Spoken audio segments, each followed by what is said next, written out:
সম্মানিত দর্শক,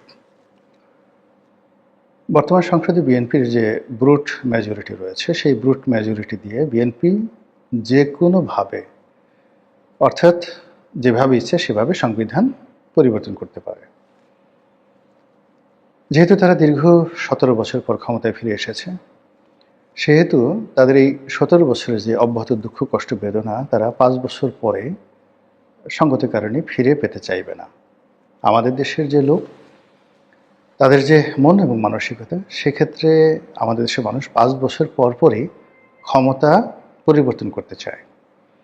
যেমন ধরুন, এখন স্বাভাবিক একটা ইকুয়েশন, সমীকরণ, সে সমীকরণটা হলো বিএনপি ক্ষমতায় আছে, জামাত বিরোধী দলে আছে। যদি আওয়ামী লীগ না আসে, আওয়ামী লীগে না হয়, তাহলে সেক্ষেত্রে আগামীতে জামাত ক্ষমতায় আসবে, বিএনপি বিরোধী দলে যাবে। এবং আমাদের দেশের নর্মাল চরিত্র হলো যে, যদি তৃতীয় কোনো শক্তি না থাকে, তাহলে প্রধান যে বিরোধী দল থাকে তাদের উপর সরকার জুলুম করে, অত্যাচার করে, নির্যাতন করে। ফলে আগামী দিনগুলোতে আওয়ামী লীগের অবর্তমানে রাষ্ট্রশক্তির এবং সরকারি দলের যত নেতিবাচক দিকগুলো রয়েছে সবগুলো জামাতের উপর আবর্তিত হবে এবং জামাত প্রতিহিংসা পরায়ণ হয়ে পড়বে। এবং জামাত যত প্রতিহিংসা, জামাতের প্রতি প্রতিহিংসা পরায়ণ হয়ে পড়বে রাষ্ট্র এবং সরকার দলীয় যারা লোকজন রয়েছেন তারা। এর ফলে মানুষের সহানুভূতি জামাতের প্রতি বাড়বে এবং জামাত অব্যাহতভাবে ক্ষমতায় আসবে এবং ক্ষমতায় আসে তারা আবার বিএনপিকে ডলা দেবে। শুধু ডলা না, মরিচ বাটার মতো ডলা দেবে। এটা হলো স্বাভাবিক অবস্থা। তো সেক্ষেত্রে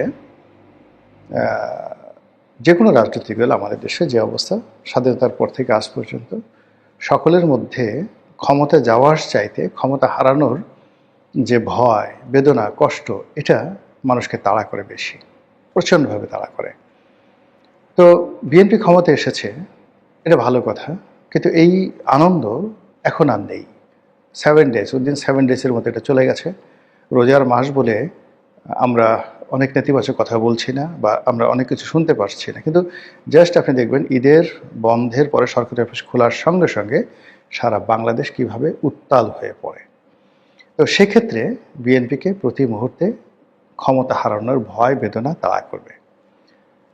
তো সেটা থেকে বাঁচার জন্য বিএনপি যদি সংবিধানে পরিবর্তন এনে রাষ্ট্রপতি শাসিত সরকারে ফিরে যায়, তাহলে এটা তাদের জন্য একটা বিরাট সেফগার্ড হবে।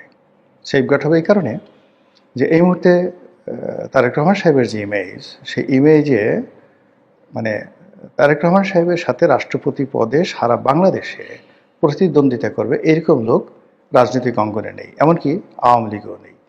পরিস্থিতিটা ঠিক জিয়াউর রহমান সাহেবের প্রথম যে নির্বাচন হয়েছিল, সেই নির্বাচনে যে তিনি কর্নেল উসমানের সঙ্গে প্রতিদ্বন্দ্বিতা করেছিলেন, তখন জিয়াউর রহমান সাহেবের যে ইমেজ ছিল, ঠিক সেই ইমেজ নিয়ে তিনি তারেক রহমান সাহেব প্রেসিডেন্ট নির্বাচিত হতে পারবেন।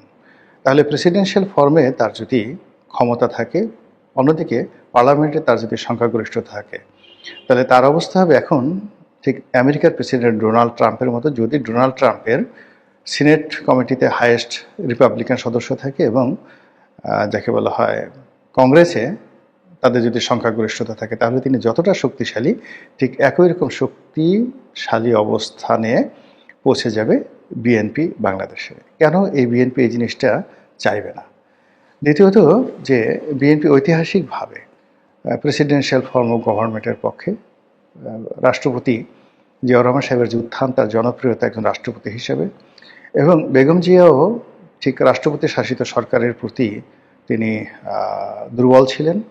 এবং যেই সময়টিতে রাষ্ট্রপতি শাসিত সরকার থেকে গণতান্ত্রিক ফর্মুলায় পার্লামেন্টারি ফর্ম অফ গভর্নমেন্টে সরকার শিফট করেছিল, ঠিক সেই সময়টিতে যা হয়েছিল, আওয়ামী লীগ বুঝে গিয়েছিল যে ব্যক্তিগত জনপ্রিয়তা বেগম জিয়ার সঙ্গে পেরে উঠবেন না। ফলে পার্লামেন্টে হয়তো আওয়ামী লীগের সংখ্যাগরিষ্ঠতা থাকতে পারে, কিন্তু প্রেসিডেন্সিয়াল ফর্মে পার্লামেন্টের তেমন কোনো গুরুত্ব থাকে না। এখানে সব ক্ষমতা চলে যায় রাষ্ট্রপতির হাতে, আর বেগম জিয়া রাষ্ট্রপতি হবেন। সেখানে শেখ হাসিনা ব্যক্তিগত জনপ্রিয়তায় বেগম জিয়ার কাছাকাছি ছিলেন না ওই সময়টিতে। তো সেক্ষেত্রে আওয়ামী লীগ চাপ প্রয়োগ করে যে সংসদীয় গণতন্ত্রে ফিরতে হবে এবং রাজপথ এতটা উত্তপ্ত হয়ে পড়ে যে বিএনপির আসলে কোনো ওয়ে ছিল না। তো সেই অর্থে বিএনপির মন, মস্তিষ্ক, শরীরে সব জায়গাতে কেবলই মাত্র রাষ্ট্রপতি শাসিত সরকারের একটা, যাকে বলা হয়, ধ্যান ধারণা তাদের মধ্যে কাজ করছে। তৃতীয়ত, যে পরিবেশ এবং পরিস্থিতি বর্তমানে আছে এবং আগামীতে যে পরিবেশ পরিস্থিতি তাদের আসবে, যেরকম ধরুন এই মুহূর্তে শেখ হাসিনাকে যদি ধরেন, তিনি দেশের বাইরে আছেন। বাংলাদেশে তার আসা, রাষ্ট্রপতি পদে নির্বাচন করা, তারপর আবার রাজনীতিতে ফিরে আসা, এটা খুব সহজ একটা বিষয় নয়। বড় জোর এখানে আওয়ামী লীগের পুনর্বাসন, সেখানে জয় পুতুলের পুনর্বাসন, সেটাও বহু বছর সময় লাগবে। ফলে এই মুহূর্তে বিএনপির কাছে দৃশ্যমান যে শক্তি, সেই শক্তিটা হলো জামাত এবং এনসিপি। তো জামাত এবং এনসিপি গত নির্বাচনে ইসলামী দলগুলোকে শেষ মুহূর্তে এসে যে কোনো কারণে হোক না কেন তারা ঐক্যবদ্ধ করতে পারেনি। কিন্তু আগামী নির্বাচনে নয়, ঠিক দেখবেন যে আগামী এক বছরের মধ্যে, জাস্ট এক বছরের মধ্যে সমস্ত ইসলামিক দলগুলো একই প্ল্যাটফর্মে চলে আসবে যদি আওয়ামী লীগ না থাকে। এমনকি আওয়ামী লীগ মাইন্ডেড যে সকল ইসলামী গ্রুপগুলো ছিল, হেফাজতের যে অংশটি আওয়ামী লীগের সঙ্গে ছিল, তারাও কিন্তু জামাতের সঙ্গে যোগ দিবে আগামী এক বছরের মধ্যে যদি আওয়ামী লীগ রাজনীতিতে ফিরে না আসে। তো সেক্ষেত্রে এই সম্মিলিত ইসলামিক দল, তারপরে জামাত, এদের যে দৃষ্টিভঙ্গি, এদের যে কর্মকাণ্ড, এদের যে জনপ্রিয়তা এবং এদের যে কট্টরপন্থী এদের যে কর্মী এবং সমর্থক, তাদেরকে মোকাবেলা করার জন্য একছত্র রাষ্ট্রীয় আধিপত্য এবং একছত্র ক্ষমতা, অনেকটা ডিক্টেটরশিপ, এটা না হলে তারেক রহমান সাহেবের পক্ষে ক্ষমতায় টিকে থাকা সম্ভব নয়। দ্বিতীয়ত, তাকে যেভাবে হোক না কেন আওয়ামী লীগকে পুনর্বাসন করতে হবে।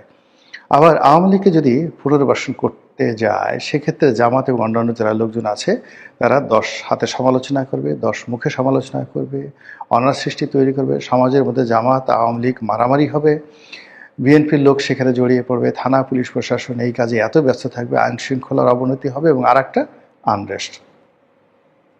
এবং সেই আনরেস্টের মধ্যে যদি আবার হঠাৎ করে যে বিএনপি আওয়ামী লীগকে আনলো জামাতকে কোণঠাসা করার জন্য, কার্যত যদি পরিবেশ পরিস্থিতি এমন হয় যে সেই জামাতের সঙ্গে আবার আওয়ামী লীগের বন্ধুত্ব হয়ে গেল এবং ঠিক 80-র দশকের মতো মানে সেই জামাত আওয়ামী লীগ সব একত্র হয়ে বিএনপির বিরুদ্ধে, মানে যেভাবে এরশাদের বিরুদ্ধে নেমেছিল সেভাবে বিএনপির বিরুদ্ধে নামলো।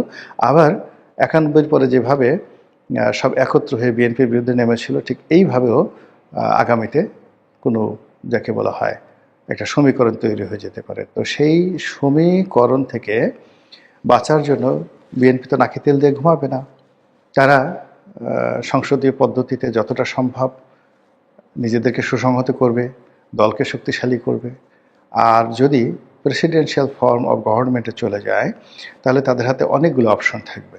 যেমন দেখা গেল যে প্রধানমন্ত্রী হিসেবে জামায়াত রহমান আসতে পারে, কিংবা ধরুন প্রধানমন্ত্রী হিসেবে জুবাইদুর রহমান আসতে পারেন, তারেক রহমান সাহেব ফ্যামিলি ডাইনেস্টির প্রতিভূ হিসেবে তিনি রাষ্ট্রপতি হতে পারেন।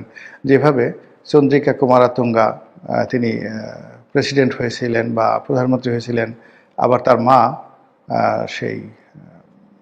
তিনিও প্রধানমন্ত্রী বা প্রেসিডেন্ট হয়েছিলেন একই সঙ্গে।